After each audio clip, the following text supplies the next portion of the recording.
Para finalizar a série sobre controle de congestionamento, a gente vai ver como fazer o controle de congestionamento, como encontrar o tamanho certo de janela.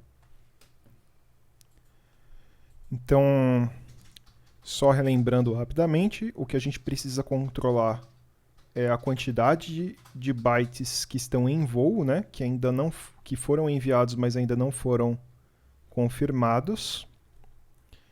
A gente viu que o valor ideal para isso seria o produto dado pela banda que a gente tem disponível vezes o atraso. Só que a gente não consegue estimar diretamente esse valor, porque a gente não tem acesso a uma série de grandezas. A gente não sabe qual que é a taxa de transmissão do enlace mais lento do meio do caminho. A gente não sabe qual que seria o RTT caso as filas estivessem completamente esvaziadas. E a gente não sabe quantos fluxos estão competindo com a gente pelo uso dos mesmos roteadores. Então, o que a gente pode fazer? A gente pode começar devagar, começa com um valor da tamanho da janela de congestionamento pequeno, e a gente vai tentando aumentar conforme a gente tiver sucesso e diminuir conforme a gente tiver perca. Como que a gente define o sucesso? A gente define como sucesso quando a gente tem segmentos que foram confirmados por meio de ACK, que a gente tiver recebido.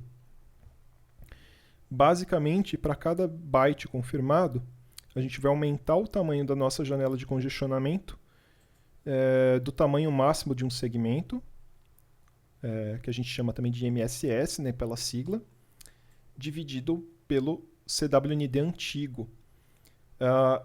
Claro, essa fórmula aqui é uma simplificação, né? O CWND é uma grandeza que é um inteiro, não é um valor de ponto flutuante. Então, na prática, o que a gente quer?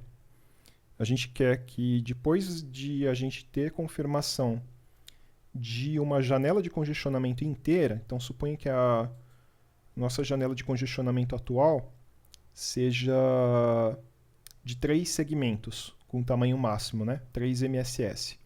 A gente quer que depois que a gente tenha a confirmação de 3 MSS, a partir do ponto que ela assumiu esse valor, ela aumente de mais 1 MSS, e daí ela vai para 4 MSS.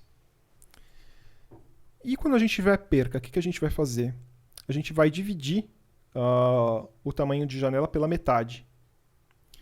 A gente vai ter perca quando o segmento foi mandado. A gente vai inferir que houve perca quando o segmento foi mandado há muito tempo atrás e ainda não foi confirmado, ou em outras palavras, quando a gente tiver a ativação do timer, né? Aquele timer que a gente fica esperando para ver se não recebe o ACK. Implementações mais sofisticadas, elas vão olhar também para os ACKs que elas estão recebendo. Se de repente já enviou um monte de segmento lá para frente, o ACK que eu estou recebendo tem um acknowledgement number lá de trás, né? E está confirmando super lá atrás bytes que tinham sido enviados há muito tempo. Então, de repente, ele já pode inferir que houve perda. Então, implementações mais sofisticadas olham para isso também, não só para o timer. Esse mecanismo é chamado de aumento aditivo e diminuição multiplicativa. Tem essa sigla aqui, a IMD. Ou seja, quando a gente aumenta de mais 1, e quando a gente diminui pela metade. Então a gente é bastante sutil na hora de aumentar e bastante incisivo na hora de reduzir. E a pergunta é, por que a gente é tão incisivo na hora de reduzir? Bom, a gente tem que lembrar que se a gente está tendo perda de pacotes, significa que as filas de roteadores no meio do caminho já estão lotadas. Não é que elas estão começando a acumular pacotes, elas estão lotadas para a gente ter tido perda. E se elas estão lotadas, convém que a gente deixe os roteadores respirarem um pouco, né? Dar um alívio para eles conseguirem esvaziar essas filas, tá? ou chegar o mais próximo possível de esvaziá-las. Então, por isso que a gente é tão incisivo na hora de reduzir. Só que esse algoritmo tem um problema. Suponha que o nosso MSS é da ordem de 1 kilobyte, o nosso RTT aí é da ordem de 100 milissegundos, que é um RTT típico. Imaginem aí quanto tempo vai demorar até a gente conseguir uma taxa de transferência de 10 megabytes por segundo, por exemplo, que é algo que as velocidades residenciais aí, as conexões internet residenciais mais rápidas que a gente tem hoje já conseguem tranquilamente. Então demoraria bastante tempo para isso acontecer. Então seria extremamente incômodo para o usuário e acabaria até desperdiçando recursos da rede, principalmente para downloads pequenos, né? E downloads grandes demorariam para atingir uma taxa que fizesse bastante uso da rede também. Então, para isso foi implementado um outro algoritmo chamado de Slow Start.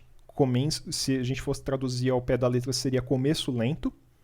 Só que, na verdade, é o contrário do que ele se chama. O que ele faz é um aumento exponencial no início, então ele deveria, na verdade, chamar começo rápido e não começo lento.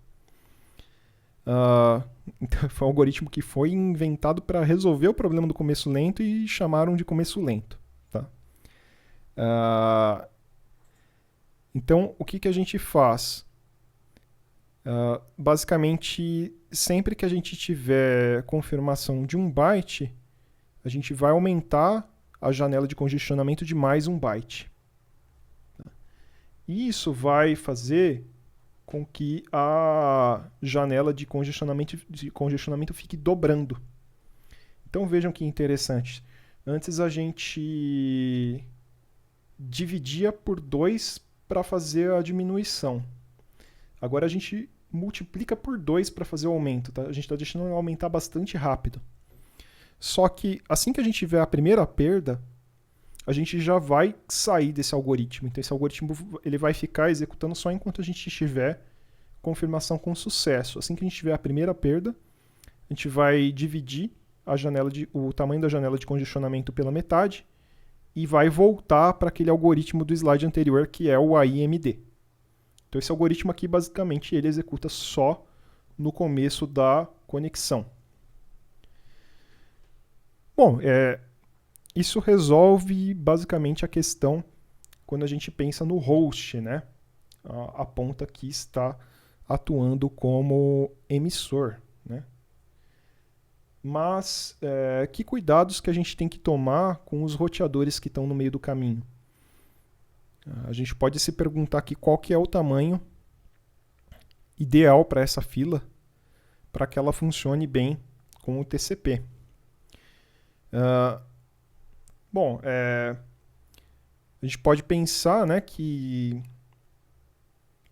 intuitivamente aqui que um tamanho bom para essa fila é a taxa de transferência do enlace que está na saída dela vezes o RTT.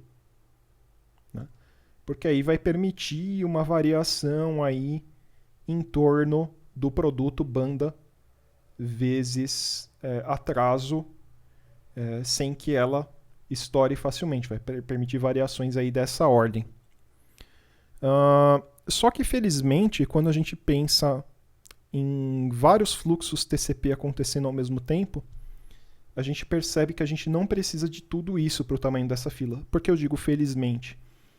Porque na internet de hoje, a gente facilmente aí em roteadores do núcleo da internet, a gente tem velocidades de centenas de gigabits ou até terabits por segundo. Então essas filas teriam que ser gigantescas se a gente tivesse um único fluxo TCP passando por elas.